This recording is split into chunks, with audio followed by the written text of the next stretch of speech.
There's no feeling more intense than starting over. If you deleted your homework the day before it was due, as I have, or if you left your wallet at home and you have to go back after spending an hour in the commute. If you won some money at the casino and then put all your winnings on red but it came up black. If you got your best shirt dry cleaned before a wedding and then immediately dropped food on it.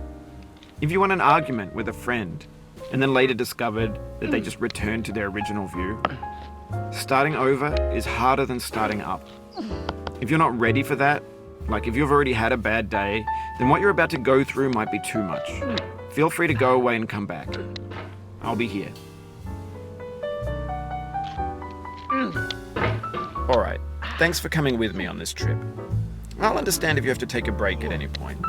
Just find a safe place to stop and quit the game.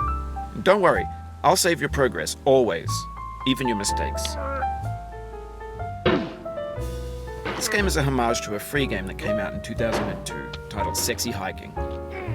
The author of that game was Jazuo, a mysterious Czech designer who was known at the time as the father of B games. And B games are rough assemblages of found objects.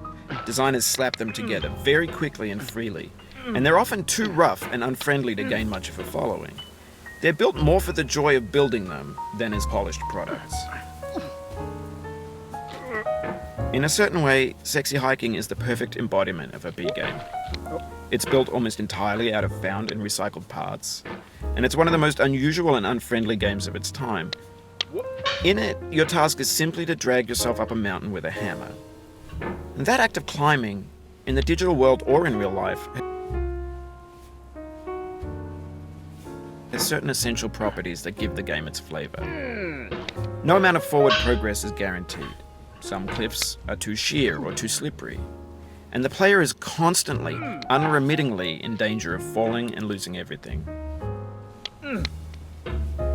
Anyway, when you start Sexy Hiking, you're standing next to this dead tree that blocks the way to the entire rest of the game.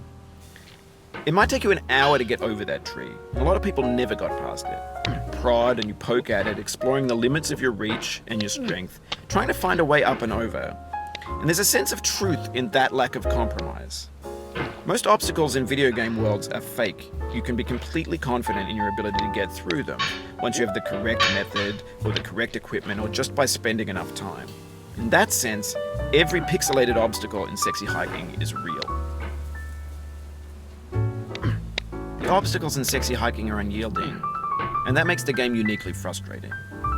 But I'm not sure Jazuo intended to make a frustrating game.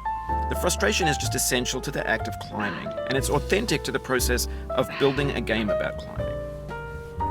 A funny thing happened to me as I was building this mountain. I'd have an idea for a new obstacle, and I'd build it, test it, and it would usually turn out to be unreasonably hard. But I couldn't bring myself to make it easier.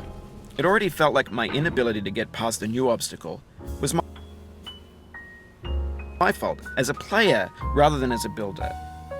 Imaginary mountains build themselves from our efforts to climb them, and it's our repeated attempts to reach the summit that turns those mountains into something real. When you're building a video game world, you're building with ideas, and that can be like working with quickset cement. You mold your ideas into a certain shape that can be played with, and in the process of playing with them, they begin to harden and set until they're immutable, like rock. And at that point, you can't change the world, not without breaking it into pieces and starting fresh with new ideas. For years now, people have been predicting that games would soon be made out of prefabricated objects, bought in a store and assembled into a world. And for the most part, that hasn't happened, because the objects in the stores are trash. I don't mean they look bad or that they're badly made, although a lot of them are. I mean they're trash in the way that food becomes trash as soon as you put it in the sink.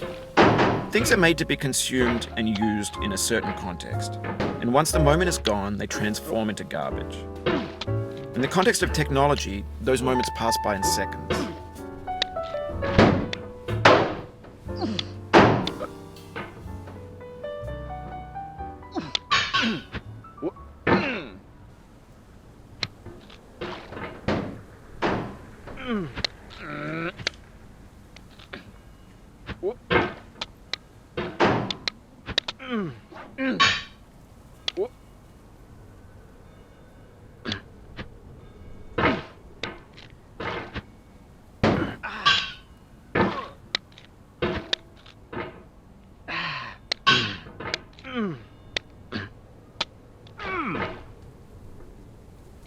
Over time, we've poured more and more refuse into this vast digital landfill that we call the internet.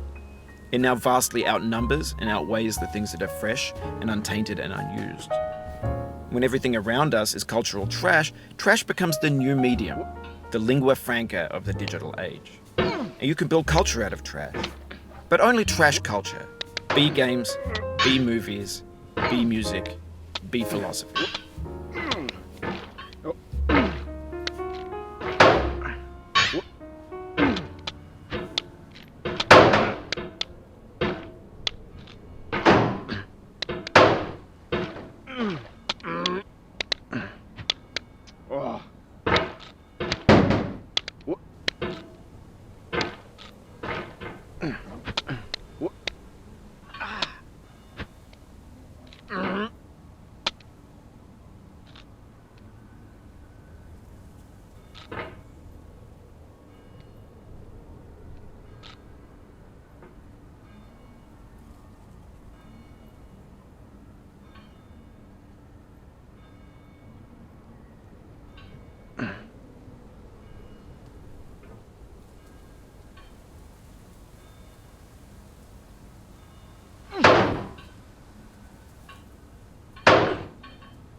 Maybe this is what digital culture is.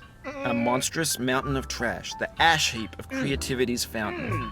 A landfill with everything we ever thought of in it. Grand, infinite, and unsorted.